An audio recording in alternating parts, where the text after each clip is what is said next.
So March 10th came and went, and I didn't see the usual hue and cry about a significant event, a historical event, a tragic event that occurred, and I thought I'll shed some light on the topic.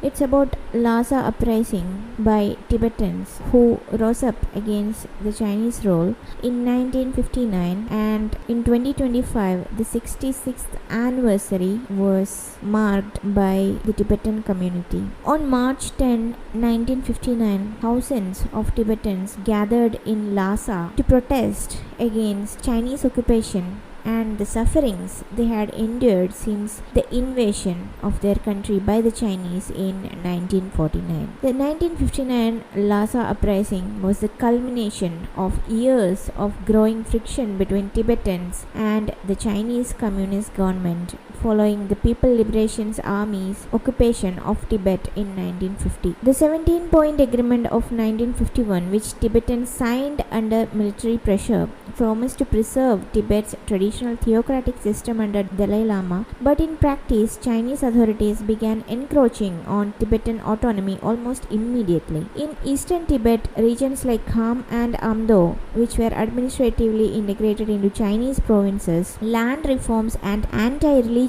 campaigns sparked armed resistance as early as 1956. The Chushi Gangdruk, a volunteer militia composed largely of Khampa fighters, waged a guerrilla warfare against the PLA, attacking Chinese outposts and supply lines. By 1958, this resistance has spread westward, with refugees pouring into Lhasa, bringing stories of destroyed monasteries, executed monks, and forced collectivization. In Lhasa itself, the immediate trigger for uprising came in March 1959. On March 1st, two Chinese military officers, visited the Dalai Lama at his summer palace, ostensibly to invite him to a theatrical performance at PLA headquarters in Lhasa. Suspicious of their intentions, particularly since the invitation required him to attend without his usual bodyguards, Tibetan officials and public interpreted this as a prelude to his abduction or assassination. By March 10th, rumors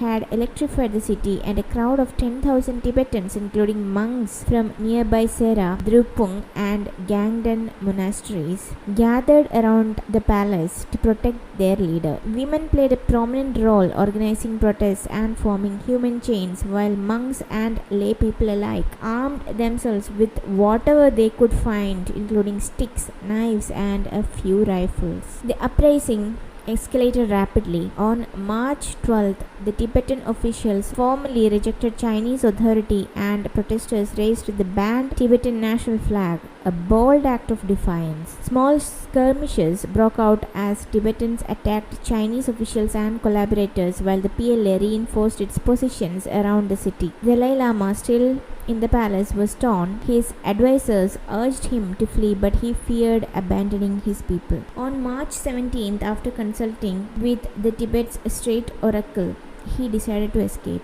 Disguised and accompanied by a small group, including his mother and key aides, he slipped out under the cover of darkness, beginning a grueling 2-week trek across the Himalayas. Meanwhile, the situation in Lhasa deteriorated as the PLA tightened its grip, cutting off food supplies and preparing a decisive assault. The Chinese crackdown began in earnest on March 20th, when artillery shells rained down on the summer palace of Dalai Lama, reducing parts of it to rubble. The Jokhang temple, a sacred site, was shelled, and Potala Palace, the Dalai Lama's winter residence, came under threat. Tibetan defenders, numbering perhaps a few thousands, were vastly outmatched by PLA's tens of thousands of troops equipped with modern weaponry. Street fighting raged for days, with Tibetans bravely using guerrilla tactics in narrow alleys of Lhasa's old city. Casualty estimates vary widely, with Chinese Chinese sources claiming fewer than 1,000 deaths, while the Tibetan exiles assert 10,000 to 15,000 Tibetans were killed, with thousands more imprisoned or deported to labor camps by the Chinese government. By March 23, the uprising was crushed brutally, and the Chinese dissolved the Tibetan government, replacing it with puppet administration under the Panchen Lama, who was more amenable to Beijing.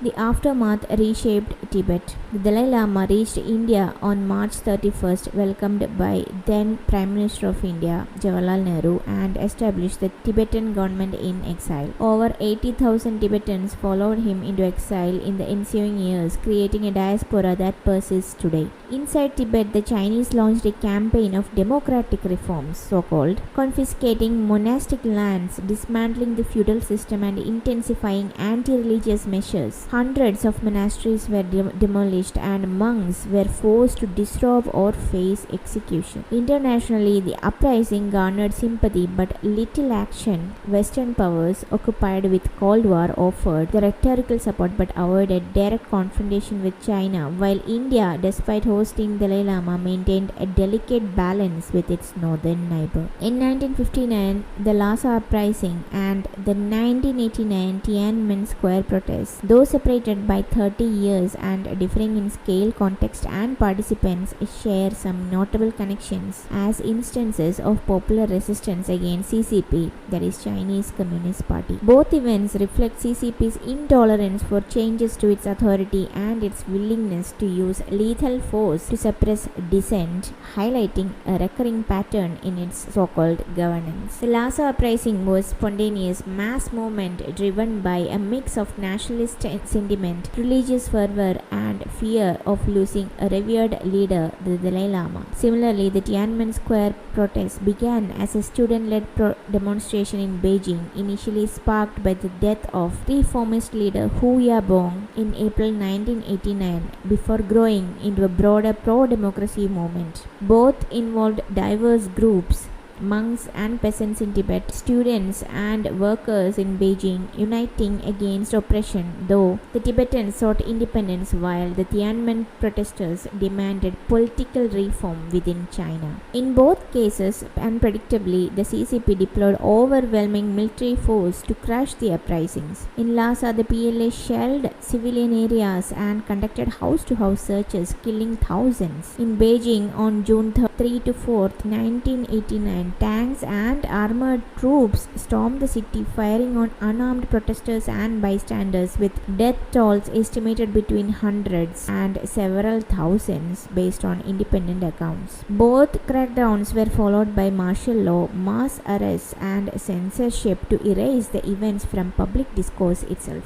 The CCP portrayed both events as threats to national unity orchestrated by external forces. In 1959, it accused imperialists and Tibetan aristocracy of fermenting rebellion. In 1989, it blamed counter-revolutionary elements and Western interference. This narrative justified harsh measures and deflected internal criticism, reinforcing the party's claim to legitimacy through stability. So the justification, by the way, is by CCP and not by the world. Both events left lasting scars. The Lhasa uprising ended Tibet's semi-autonomous status and cemented Chinese control, while Tianmen halted China's brief flirtation with political liberalization, entrenching the CCP's authoritarian grip. The Dalai Lama's exile parallels the exile of Tianmen leaders like Wang Dan, though the Tibetan cause gained more sustained global attention than pro-democracy movement, which faded from international focus amid China's economic rise. The key differences include the ethnic and cultural dimension of 1959, absent in 1989, and the rural theocratic setting of Tibet versus the urban secular context of Beijing. The Lhasa uprising was armed albeit poorly, while Tianmen was largely peaceful until the military intervened. Timing also matters. 1959 occurred as Mao Zedong consolidated power, while 89 came during Deng Xiaoping economic reforms, reflecting different phases of CCP rule. While the 1959 Lhasa uprising and the 1989 Tianmen Square incidents are not directly linked, they exemplify the CCP's consistent strategy of brutal suppressing of dissent through force and propaganda, whether against ethnic minorities or its Han majority. Both remain potent symbols of resistance etched into the collective memory of those who oppose authoritarian control in China. The Tibetan National Uprising Day is a day to remember the bravery of Tibetan people who incredibly rose up against the Chinese rule and to call for their right to self-determination.